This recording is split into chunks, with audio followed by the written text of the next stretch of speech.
है सामान्य जानवरों से कुछ विशेषता होगी तब तो गाय को माता कहा गया।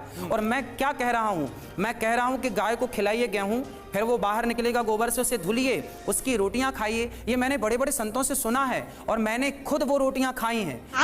सुन तो लीजिए, आज ये प्रमाणित हो चुका है कि स्त्री और पुरुष के मिलने से बच्चे पैदा होते हैं, गाय का गोबर खाने से बच्चे पैदा नहीं होते हैं। कि आपकी ज्यादातर बातें ऐसे लगती है कि चुटकुले सुना रहे हैं आप, तो आप चुटकुले ही सुनाइए, समाज को भ्रमित मत कीजिए। क्योंकि आप 21वीं सदी में जी रहे हैं। आप यहाँ कैसे आए? रथ से आए महाराज, या फिर कारवार से आए हैं? तो टेक्नोलॉजी का इस्तेमाल कर रहे हैं ना। आप बातें कर रहे हैं 5000 साल पहले की, द्वापर की, त्रेता की। हम सब लोगों ने पढ़ा है, हम भी हिंदू हैं, ठीक है। मैं ब्राह्मण आदमी हूँ, मैंने भी संस्कृत पढ़ी है। आप बातें करते हैं 5000 साल पहले की और चीजें इस्तेमाल। आपने घड़ी कौन सी कंपनी की पहनी है महाराज? हमें जो दे देते दिया जाता है महाराज, तो पहन लेते हैं। अगेंस्ट क्यों बोलते हैं आप? मेडिकल साइंस के अगेंस्ट बोल रहे हैं। आपने सिस्टम ही बदल दिया पूरा कि भाई गाय के गोबर खाने से बच्चा पैदा हो जाएगा या अभी मजा आएगा ना भिड़ो। तो दोस्तों, शुरू की क्लिप देखकर आप समझ गए होंगे कि आज की वीडियो किस टॉपिक पे होने वाली है। लेकिन उससे पहले मैं आपको ये बता दूं कि आज की इस वीडियो में इस अनिरुद्धाचार्य की पूरी तरह से बैंड बजने वाली है। क्योंकि इस अनिरुद्धाचार्य का ये कहना है कि गाय के गोबर खाने से बच्चे पैदा होते हैं। तो इस वीडियो को शुरू से लेकर एंड तक जरूर देखो और अपना कमेंट में जरूर बताएं। यदि गौ माता की कृपा से, गौ माता की सेवा से, गौ माता के आशीर्वाद से राजा दिलीप को संतान हो सकती है, लिखा प्रमाण है, तो हमारे और आपके संतान क्यों नहीं हो सकती गौ माता की कृपा से? लेकिन गाय की सेवा करना महाराज जी एक बात है। हाँ। और आप गोबर की रोटी खाने की सलाह? गोबर की रोटी नहीं, मैंने खुद खाई है। खाइए आप। मैंने गोबर की रोटी नहीं, वो क्या है, एक प्रोसेस है। गाय के अंदर जब गेहूं जाता है तो आप इसको सर्च कीजिएगा, यूट्यूब पे, गूगल में करिएगा। उस गाय के अंदर जब वो गोबर जाता है और जब वो गोबर गाय के अंदर गेहूं जाता है और वो गोबर के द्वारा बाहर आता है, उसके जो सामान्य गेहूं है और उस गेहूं को आप देखेंगे तो दोनों में अंतर होता है ना। और वो गाय कोई पशु नहीं है। गाय इसलिए हम सनातनी लोग माता कहते हैं, गावो विश्वस्य मातरः। तो गाय को माता क्यों कहा जाता है? सामान्य जानवरों से कुछ विशेषता होगी तब तो गाय को माता कहा गया। और मैं क्या कह रहा हूं, मैं कह रहा हूं कि गाय को खिलाइए गेहूं, फिर वो बाहर निकलेगा, गोबर से उसे धुलिए, उसकी रोटियां खाइए। ये मैंने बड़े बड़े संतों से सुना है और मैंने खुद वो रोटियां खाई हैं। तो यानी इसका मतलब एक तरह से आप मेडिकल साइंस को चुनौती दे रहे हैं? भाई चुनौती हम नहीं दे रहे, हमारी गौ गाय माता के चुनौती गोबर दे रही का जो गेहूं है वो धुल के खाओ तो संतान की प्राप्ति हो जाएगी। ऐसा मैंने आप क्या कहना चाहेंगे? गाय के गोबर का जो गेहूं है उसे धुलकर खाओ तो संतान की प्राप्ति होगी, क्या है आपके हिसाब से? देखिए, पुरानी किताबों में तो बहुत सारी ऐसी बातें हैं जो मिथ्या है, पहले उनकी खोज करनी रघुवंशम को आप चाहिए। मिथ्या कह रहे हैं? आज सारी ये बातें महाकवि कालिदास की बातों को आप मिथ्या कह सारी देंगे? बातें साबित हो चुकी है। आपने पढ़ा रघुवंशम? हाँ, रघुवंश पढ़ा है, संस्कृत भी पढ़ी है। आप ये कहकर मत डराइए कि रघुवंश पढ़ लिया तो आप ज्ञानी हो गए। रघुवंश हमने पढ़ा है।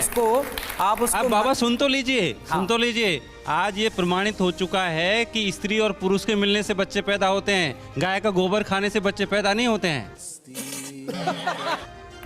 ये सभी लोग जानते हैं। सबको बच्चा पैदा होना चाहिए, सबको बच्चा पैदा होना चाहिए। किसी को ऐसा क्यों नहीं पैदा होता है?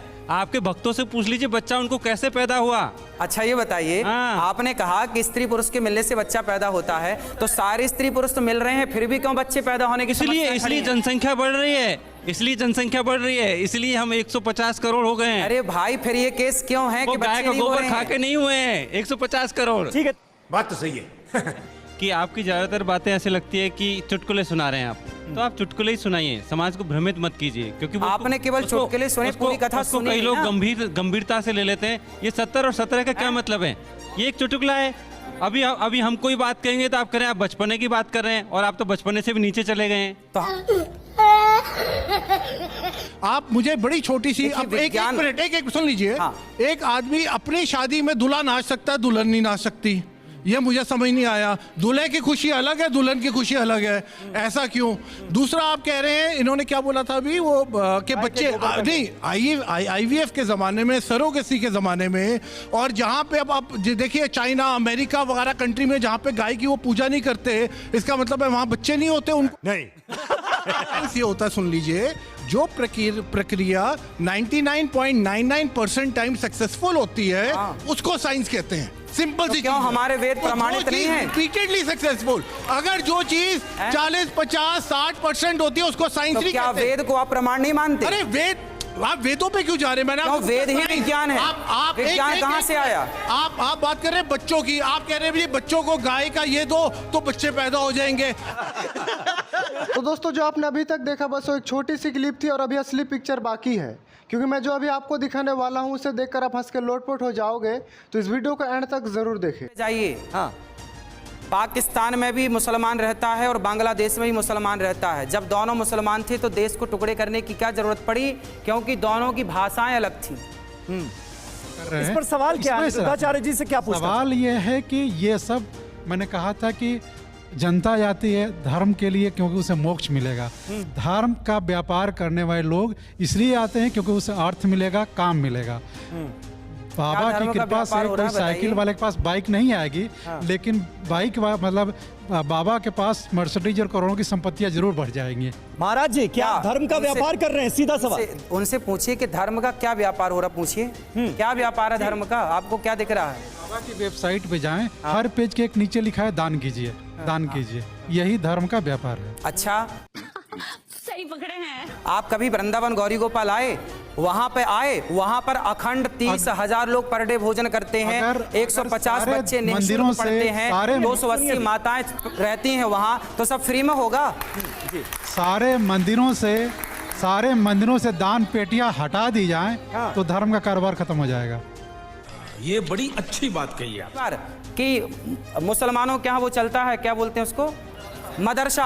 आपने बोला मदरसा चल रहा है, मदरसा चले उससे इनको कोई आपत्ति नहीं, पर गुरुकुल चल रहे हैं तो क्यों चल रहे हैं, इनसे आपत्ति है। आपको नहीं लगता है जब आप इस तरह की चीजें बोलते हैं तो उनके करियर पे आप कहीं ना कहीं एक ब्रेक लगवा रहे हैं? क्योंकि बाहर अब तो चीनी जो कि इतने कट्टर चीनी उसके वो मैड्रिन के थे, वो लोग इंग्लिश पढ़ रहे हैं क्योंकि उनको पता है ग्लोबलाइजेशन का जमाना है। और आप यहाँ पे भारतीय बच्चा जो आज की डेट में पढ़ना चाहता है, आप कह रहे हो नहीं हिंदी का प्रयोग करो, हस्बैंड नहीं बोलो, पति। पता इतनी छोटी छोटी बातों पे आप तो एक गुरु हैं, आपको तो ये चीजें ओवरलुक करनी चाहिए। महाराज बोला जब अमेरिका जाइए, लंदन जाइए तो इंग्लिश में बात करिए, पर अपने घर में आइए अपने दोस्तों से तो अपनी भाषा में बात करिए। इतनी सी तो बात है, इसे क्यों नहीं समझ रहे हैं आप लोग? क्योंकि मेरा भारत महान, मेरा भारत यहाँ पे मेरे दिल में है। मुझे किसी का सिग्नेचर नहीं चाहिए कि भाई मैं किस भाषा में बात करूं। बोल रहे हैं पति परमेश्वर होता है। हिंदू धर्म में पति परमेश्वर है कि नहीं महाराज? मानते हैं सनातन में पति परमेश्वर है? इतनियों से पूछो ना कि मानती आप भी तो बोलते हैं, फिर उनके सामने नाचने में क्या परेशानी है? अब जब हम परमेश्वर के सामने नाच रहे हैं और पति के सामने नाचने में परेशानी है, महाराज कमाल कर रहे हैं आप। दूसरी चीज नहीं, हम आपसे बात करने नहीं, हम महाराज से सवाल पूछ लें। आप लोग शांत रहेंगे थोड़ी देर? जी। आप हमें महाराज ये बताइए, आप 21वीं सदी में जी रहे हैं, आप यहाँ कैसे आए? रथ से आए हैं महाराज या फिर कारवार से आए हैं? तो टेक्नोलॉजी का इस्तेमाल कर रहे हैं ना। आप बातें कर रहे हैं 5000 साल पहले की, द्वापर की, त्रेता की। हम सब लोगों ने पढ़ा है, हम भी हिंदू हैं, ठीक है? मैं ब्राह्मण आदमी हूँ, मैंने भी संस्कृत पढ़ी है। आप बातें करते हैं 5000 साल पहले की और चीजें इस्तेमाल। आपने घड़ी कौन सी कंपनी की पहनी है महाराज? हमें जो दिया जाता है महाराज हम तो पहन लेते हैं। अगेंस्ट क्यों बोलते हैं आप? मेडिकल साइंस के अगेंस्ट बोल रहे हैं। आपने सिस्टम ही बदल दिया पूरा कि भाई गाय के गोबर खाने से बच्चा पैदा हो जाएगा।